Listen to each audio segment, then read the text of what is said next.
Welcome to This Explainer. Today, we're exploring a truly mind-bending piece of writing by Xu Feng, titled The Trajectory and Free Will of Life. As I was reading through this, the core metaphor just completely struck me.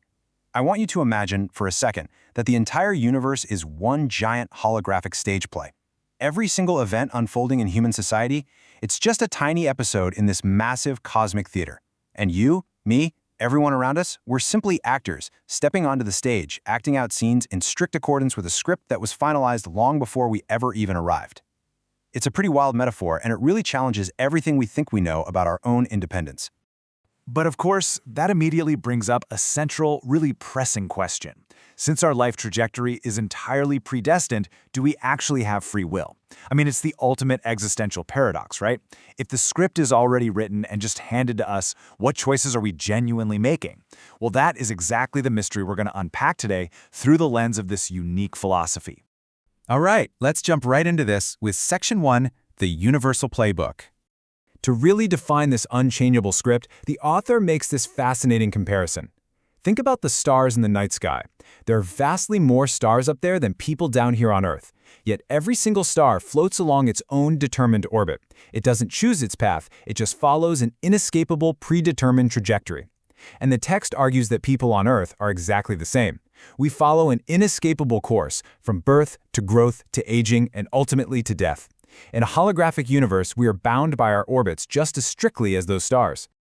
Now, what's genuinely surprising is just how specific this script actually gets. According to the text, there are 18 specific properties on life's track that we simply cannot self-manage. It's not just the broad milestones. It is incredibly detailed. We're talking about our names, our specific temperament and character at different stages of life, literally the exact words we speak and the actions we take. The script even dictates exactly who we're going to encounter, the suffering and diseases we'll endure, and precisely when the end will come. The universal script leaves absolutely zero to chance.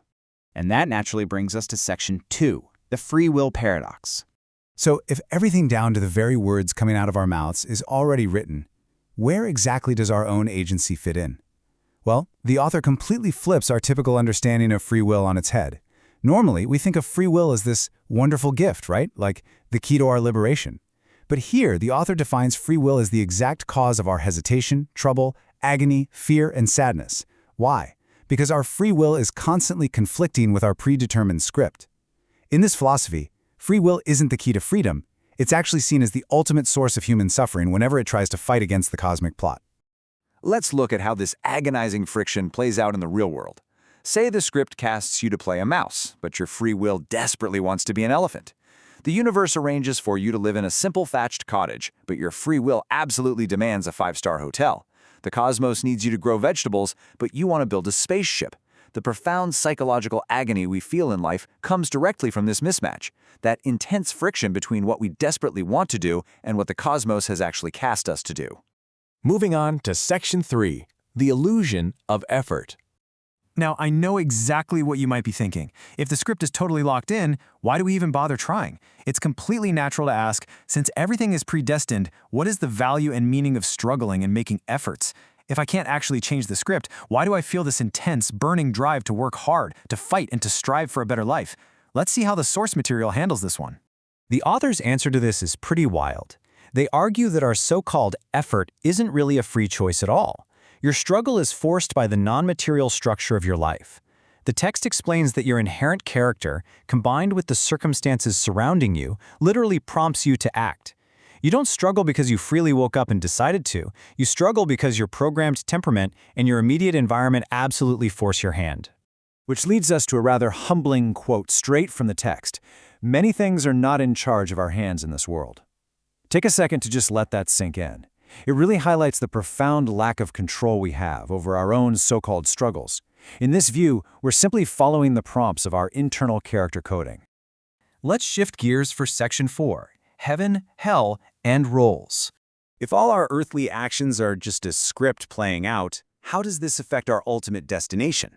Well, to understand the afterlife in this framework, we have to distinguish between two key concepts: destiny and variables.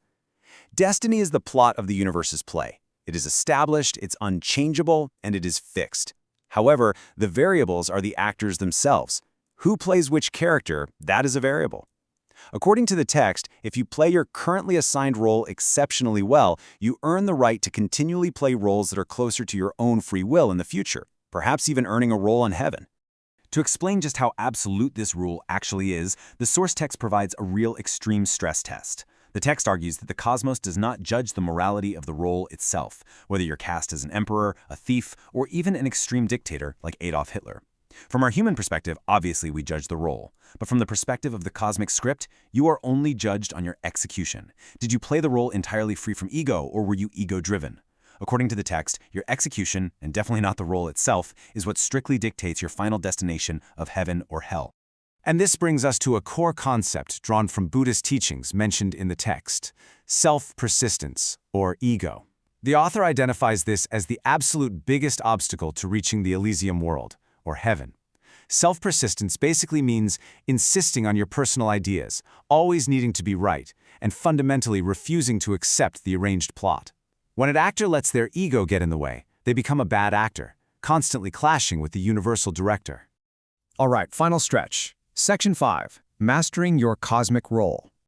So if ego is the ultimate enemy of a good performance, how do we actually pass this cosmic test? Like, practically speaking, how does one even know whether they're playing their assigned role well or not? Since the role itself doesn't matter, what's the actual metric for success here? Well, the author provides a very clear antidote to our suffering, and they call it the validation method. The metric of a successful performance is entirely based on your internal state. Regardless of whether your assigned role brings you immense pain or incredible pleasure, if you can somehow remain calm, happy, joyful, and grateful, then you are playing your part perfectly. Inner peace, completely free from the anxiety of wanting things to be different, is the ultimate proof that you've surrendered to the script. To help us actually achieve this, the text leaves us with a 4-step behavioral framework for aligning our free will with the cosmic script. Number 1. Take things exactly as they are. Number 2. Associate with others by following your predestined relationships. Number 3. Act in accordance with your inherent nature. And number 4. Take advantage of the opportunities as they naturally present themselves. It's essentially a formula for complete surrender to the flow of the universe.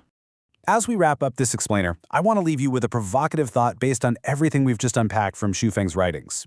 If the universe truly is a stage, and every single detail of your life is a carefully assigned script, what role are you resisting right now? Think about where you feel the most friction in your own life. Could it simply be your free will fighting against the character you were born to play? It's definitely a fascinating perspective to carry with you.